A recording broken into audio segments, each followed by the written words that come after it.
Dia dipercaya untuk mengasuh anak-anak seorang pendeta, seorang pelatih, tapi sekarang dia adalah seorang pelaku kejahatan seksual yang telah divonis bersalah. Menurut saya, dia sangat narsistik, manipulatif. Orang seperti itu mungkin tidak akan peduli dengan apapun yang saya katakan. Wanita berusia 26 tahun itu baru saja mengakui bahwa tuduhan tersebut benar, bahwa dia berulang kali melakukan pelecehan seksual terhadap seorang anak di kelompok remaja di gerejanya. Dan jaksa penuntut mengatakan keadilan dalam kasus ini tidak ditegakkan. Hukuman ini sungguh menghina keadilan. Video itu menurut ABC24. Negara bagian ingin memenjarakan wanita ini selama 30 tahun. Ya, dan Anda akan terkejut betapa ringannya hukuman yang sebenarnya dia terima. Dan jaksa wilayah Hamonetawai secam hakim dan orang-orang yang mendukung pelaku kekerasan itu. Ya, kami membahas kasus dari Law and Crime. Saya Chris Stewart.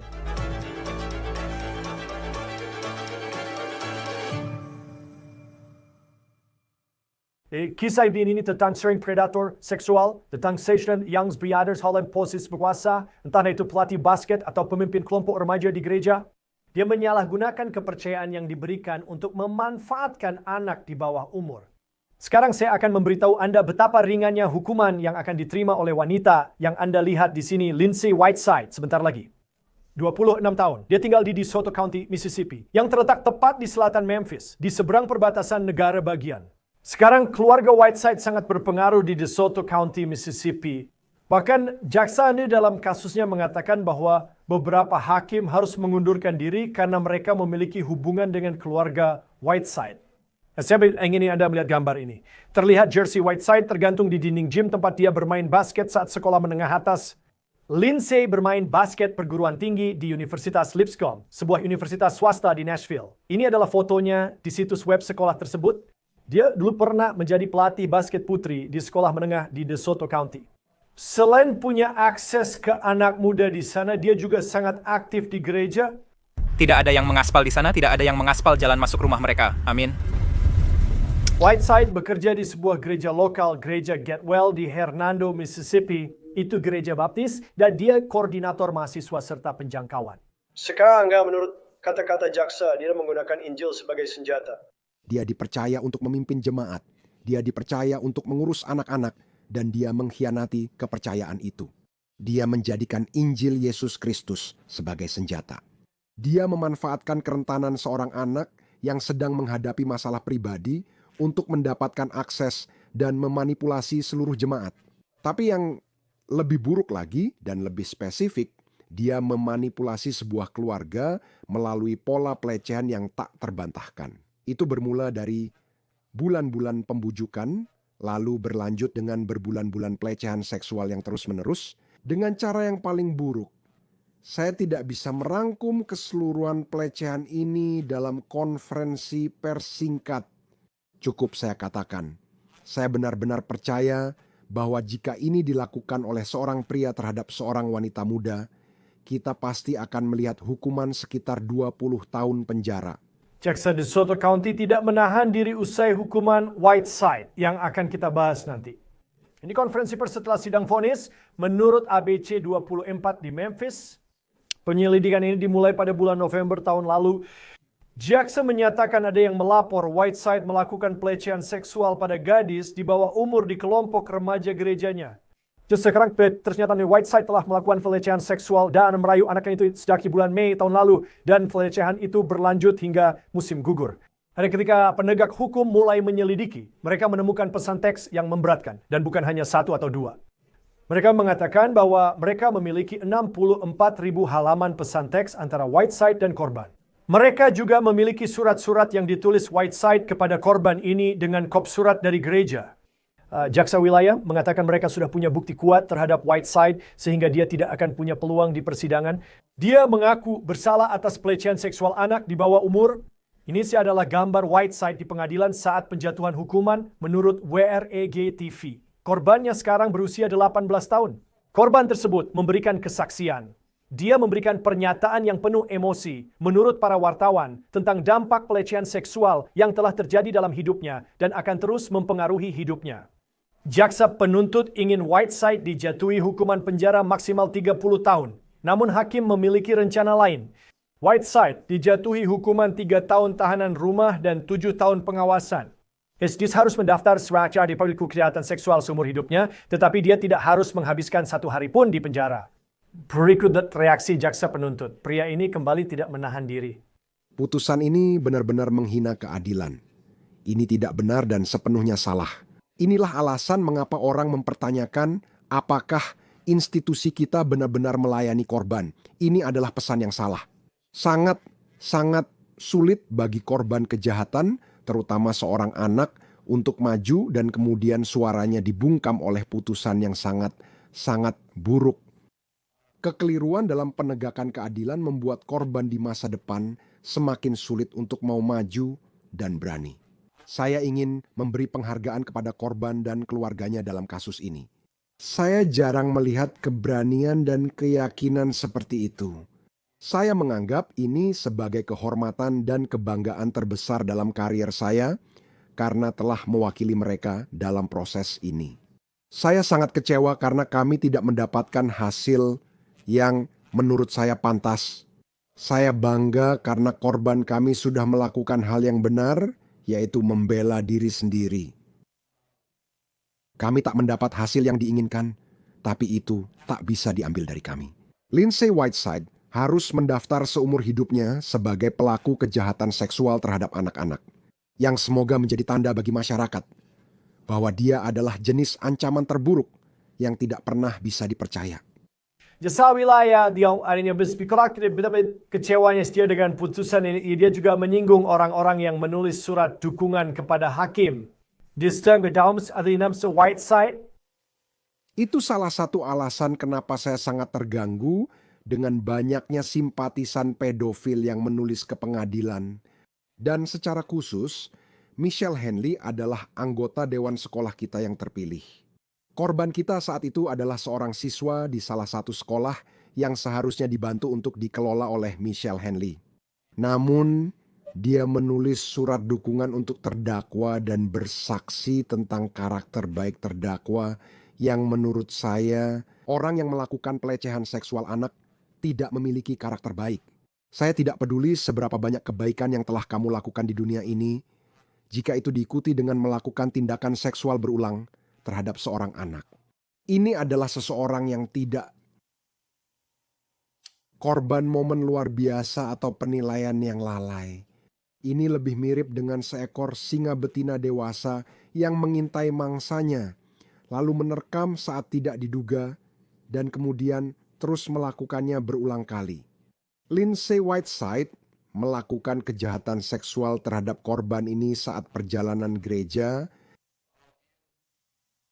di dalam bus bersama anak-anak lain. Menutupi korban dengan selimut, lalu melecehkannya secara seksual saat berada di hadapan pimpinan gereja dan anak-anak lain, lalu berkhotbah tentang Yesus. Kita sedang membicarakan kebejatan seperti itu. Itu mengerikan. Karena Michelle Henley berada dalam posisi otoritas dan kepercayaan terhadap anak-anak, namun justru memihak pada predator anak. Saya yakin dia tidak pantas di dewan sekolah. Hari ini saya beri surat tuntutan mundur dan berharap dia menuruti. Karena kita tak bisa percaya pada institusi yang melindungi predator anak. Kita tidak bisa mengharapkan anak-anak yang menjadi korban kejahatan untuk memberitahu guru atau pihak sekolah bahwa mereka telah menjadi korban. Ketika seorang anggota dewan sekolah yang terpilih membela seorang predator seksual yang sudah terbukti bersalah, itu tidak bisa dimaafkan. Dia menunjukkan toleransi yang seharusnya tidak ada. Dia harus pergi, dan sejujurnya setiap guru atau wakil kepala sekolah yang menulis surat dukungan juga seharusnya diberhentikan. Saya tidak akan mengirim anak saya ke institusi yang orang dewasanya tidak menjaga anak-anak. Titik. Jaksa juga menyebut beberapa hakim mundur dari kasus ini karena berhubungan dengan keluarga Whiteside. Ada beberapa orang dari gereja Whiteside yang datang untuk mendukungnya. Meskipun dia dituduh melakukan pelecehan seksual terhadap seseorang yang berusia di bawah 18 tahun. Dan jaksa mengatakan bahwa Whiteside lolos dalam kasus ini dan dia yakin Whiteside mengetahuinya. Saya sebenarnya melihat terdakwa terlihat lega. Saya mendengar bisik-bisik di sisi ruangan tempat dia, mereka sebenarnya sangat senang karena ini yang mereka minta. Mereka sangat senang karena dia bisa pergi ke restoran yang sama, seperti yang kamu dan keluargamu kunjungi. Dia akan tetap bisa berinteraksi dengan anak-anak orang lain, dan dia akan menjalani hidupnya seperti biasa selama dia mendaftar. Nah, ketika putusan itu keluar, kamu bicara tentang kekecewaan. Apakah juga ada kemarahan atau amarah? Jadi biasanya saya tidak mengkritik keputusan yang diambil hakim, dan saya tentu tidak akan pernah mengkritik juri. Dalam kasus ini, kita punya seorang hakim yang mengakui ada kerugian besar yang dialami korban, dan kemudian pada dasarnya tidak melakukan apa-apa tentang hal itu. Jadi itu akan menjadi sedikit munafik jika saya pura-pura tidak punya sedikit kemarahan atau amarah. Tentu saja saya memilikinya. Saya pikir masalah yang lebih besar adalah implikasi dari kalimat seperti ini terhadap komunitas. Karena kamu tidak bisa, bagaimana kamu akan percaya pada sistem yang menyerah pada pelaku seperti ini. Jadi, saya tahu kita punya pertanyaan di sini Oke, ya.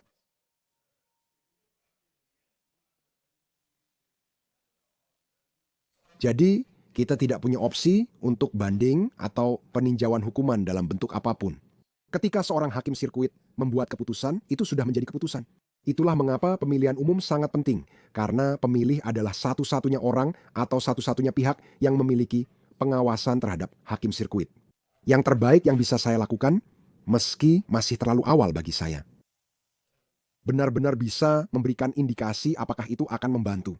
Saya berencana membawa berkas kasus dan transkrip ke Jaksa Federal, memberitahu mereka buruknya kesalahan penegakan hukum ini, dan melihat apakah fakta bahwa dia melintasi beberapa batas negara bagian untuk melakukan pelanggaran di yurisdiksi lain. Jika memungkinkan, kami bisa menuntut dia lewat yurisdiksi tetangga atau mitra di pemerintah federal. Saya pasti akan melakukan segala yang saya bisa untuk membela korban saya, tidak peduli di tahap manapun proses hukum ini berada. Saya pribadi tidak bisa menuntut atau banding, tapi saya akan mengajukan permohonan ke jaksa di yurisdiksi lain, membagikan bukti, dan memohon mereka menangani kasus ini. Semoga dia dihukum layak. Biar saya cepat saja. Ya, saya hanya ingin bertanya, kita seharusnya mulai jam 1. Apakah ada sesuatu di ruang sidang yang lebih kecil dari... Saya pikir mungkin ada lebih banyak orang yang datang daripada yang diperkirakan, jadi mereka memberi waktu agar semuanya tenang dulu. Hakim ingin menyampaikan kepada media tentang beberapa aturan perekaman sebelum kita mulai. Kami tidak membawa korban atau keluarganya ke ruang sidang sampai setelah hakim mendapat kesempatan untuk menyampaikan hal itu. Jadi ada beberapa hal kecil yang harus dibereskan yang membuat kami sedikit terlambat, tapi hanya itu saja. So, jika Anda bisa duduk bersama Nona Whiteside di sebuah ruangan, apa yang akan Anda katakan kepadanya?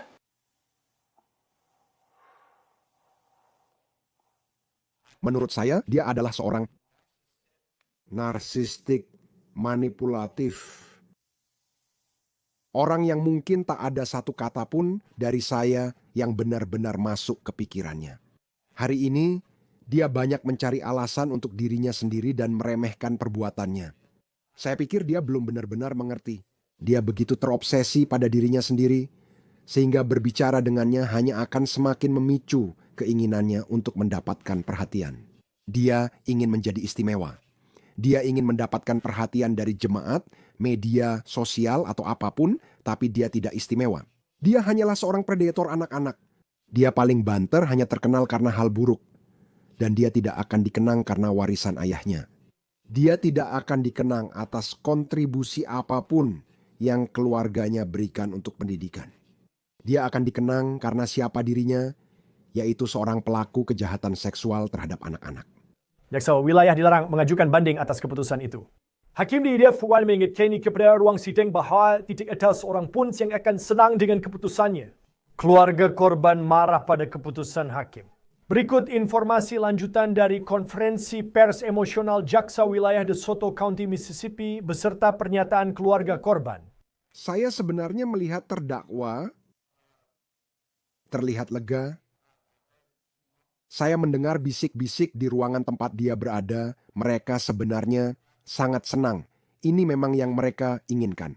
Jadi mereka sangat senang karena dia akan bisa pergi ke restoran yang sama seperti yang kamu dan keluargamu kunjungi. Dia akan tetap bisa berinteraksi dengan anak-anak orang lain, dan dia akan menjalani hidupnya seperti biasa selama dia mendaftar. Saat putusan dijatuhkan, kamu membahas kekecewaan. Apakah ada juga kemarahan atau amarah? Jadi, saya biasanya tidak mengkritik keputusan yang diambil oleh seorang hakim, dan saya tentu saja tidak akan pernah mengkritik juri. Dalam kasus ini, kita memiliki seorang hakim yang mengakui adanya kerugian besar yang dialami korban, dan kemudian pada dasarnya tidak melakukan apa-apa terhadap hal itu. Jadi, akan menjadi agak munafik jika saya pura-pura tidak punya sedikit amarah padahal jelas ada. Saya pikir masalah yang lebih besar adalah implikasi dari kalimat seperti ini terhadap komunitas, karena Anda tidak bisa, bagaimana Anda akan mempercayai sistem yang menyerah pada pelaku seperti ini. Jadi saya tahu kita punya beberapa pertanyaan di sini dan di sana. Oke ya?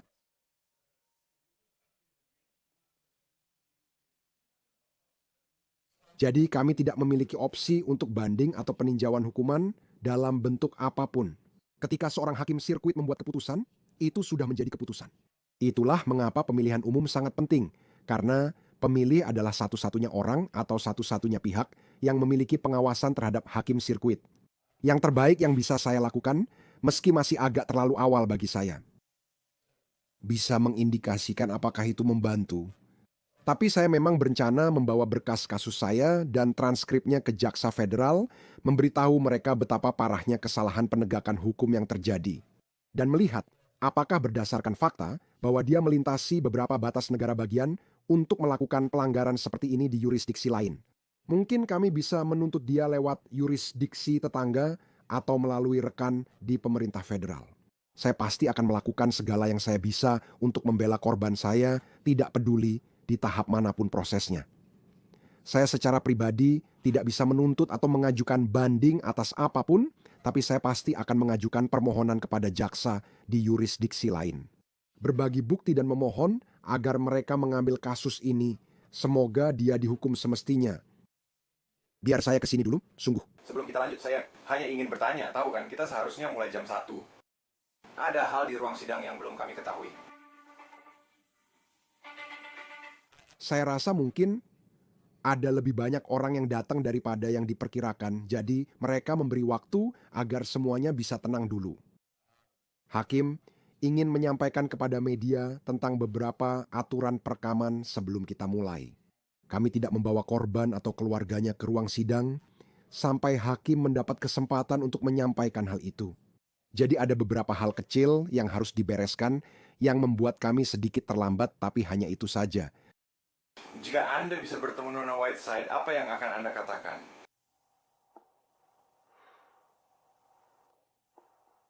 Menurut saya, dia adalah seorang narsistik, manipulatif,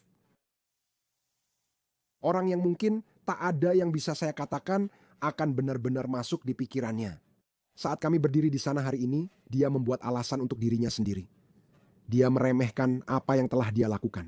Saya rasa dia bahkan belum sepenuhnya mengerti. Dia begitu terobsesi pada dirinya sendiri, sehingga berbicara dengannya hanya akan semakin memicu keinginannya untuk mendapatkan perhatian. Dia ingin menjadi istimewa. Dia ingin mendapatkan perhatian dari jemaat, media sosial, atau apapun itu, tapi dia bukan orang yang istimewa. Dia hanyalah seorang predator anak-anak. Paling banter, dia hanya terkenal karena hal buruk. Dan dia tidak akan dikenang karena warisan ayahnya. Dia tidak akan dikenang atas kontribusi apapun yang keluarganya berikan untuk pendidikan. Dia akan dikenang karena siapa dirinya, dan itu adalah seorang predator seksual anak-anak. Saya tegaskan, tidak ada kebaikan pada orang yang memangsa anak-anak. Itulah yang akan dikenang tentang dirinya, dan dia tidak pantas mendapatkan waktu siapapun, apalagi waktu saya. Apakah korbannya masih di bawah umur? Korban baru berusia 18 tahun. Saya sendiri tidak akan melakukannya. Menurutmu, apakah keluarganya seperti yang kamu bilang? Kamu tahu status mereka ada hubungannya dengan putusan hari ini. Saya rasa fakta bahwa hakim kita berasal dari yurisdiksi luar mungkin membatasi seberapa besar pengaruh yang bisa terjadi. Saya rasa dia punya alasan sendiri, saya tidak berpura-pura mengerti dan tidak yakin itu alasannya. Tapi saya akan mengatakan bahwa ketika Anda memiliki para pendidik, Anda memiliki surat dari 9 guru. Anda memiliki surat dari seorang wakil kepala sekolah di sebuah sekolah, dan Anda juga memiliki surat dari anggota dewan sekolah yang terpilih. Dan kemudian Anda juga memiliki banyak orang dari gereja tempat dia melakukan kejahatan ini yang juga mengirimkan surat kepada hakim. Jadi dia mungkin merasa aman mengambil keputusan ini. Tapi saya tidak benar-benar tahu persis apa yang ada di pikirannya. Saya bisa bicara tentang apa yang ada di pikiran saya, yaitu, ini tidak benar? Sederhana, tidak ada cara lain. Ini tidak benar. Saya akan jawab satu pertanyaan lagi. Saya mendengar dia mengatakan bahwa penjara itu untuk orang-orang yang menakutkan kita. Dia benar-benar mengatakan dari kursi hakim, wanita ini Whiteside tidak menakutinya, itu justru agak menakutkan saya. Ya, saya rasa itu saja. Anak saya tumbuh di sini di DeSoto County. Disinilah saya memilih untuk membesarkan keluarga. Orang-orang seperti Lindsay Whiteside menakutkan saya. Mereka tak bisa berbuat apa-apa pada saya karena saya lebih tua dan lebih kuat darinya. Tapi saya memikirkan anak saya dan anak-anak yang bermain dengannya. Saya sangat khawatir untuk orang-orang yang tidak sewaspada saya, karena saya melihat ini tiap hari, sementara kebanyakan orang tidak. Dan itu adalah orang-orang yang tidak Anda duga, itu adalah pendeta gereja, itu adalah guru, itu adalah pelatih, atau siapapun. Jadi, orang seperti dia adalah bagian menakutkan dari masyarakat kita. Saya tidak tahu apakah Anda hanya membayangkan, saya sering datang ke sini, kalian semua mendengar saya bilang hentikan Memphis, selamatkan DeSoto. Saya sangat kritis terhadap para penjahat Memphis yang datang ke sini dan melakukan kejahatan dengan kekerasan. Saya sering membicarakannya. Kamu tidak harus terlihat seperti itu atau bertingkah seperti itu untuk menjadi ancaman nyata bagi masyarakat. Menurut saya, memangsa anak secara seksual adalah jauh lebih keji daripada banyak kejahatan lainnya. Saya melihat orang-orang masuk penjara setiap hari karena berbagai kejahatan. Tidak ada cara untuk menyeimbangkan atau memperbaiki itu. Saya rasa Anda punya satu, saya akan menyebutnya itu adalah tanpa masuk ke detail yang terlalu gamblang, perilaku seperti apa sejauh manipulasi yang sedang kita bicarakan. Berapa lama ini terjadi? maksud saya, dia akan membawa alkohol kepada seorang anak. Jadi dia akan membawa alkohol kepada seorang anak. Dia akan membelikan orang tuanya tiket konser agar mereka bisa keluar malam.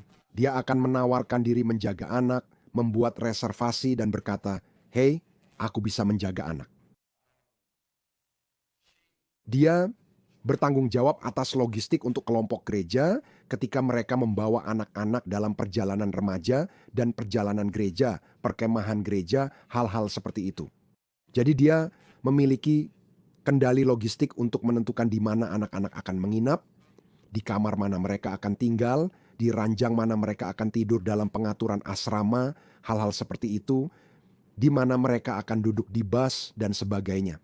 Dan dia akan menggunakan kendali logistik itu untuk mengisolasi korban dari orang lain sehingga dia bisa melakukan tindakan keji ini saat sedang bertugas. Sebagai seorang pendeta muda,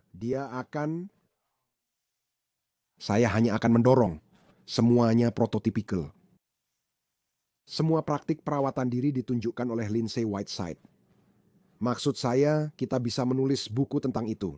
Seperti yang saya katakan, ini bukan kejadian tunggal, melainkan upaya terencana untuk melecehkan anak.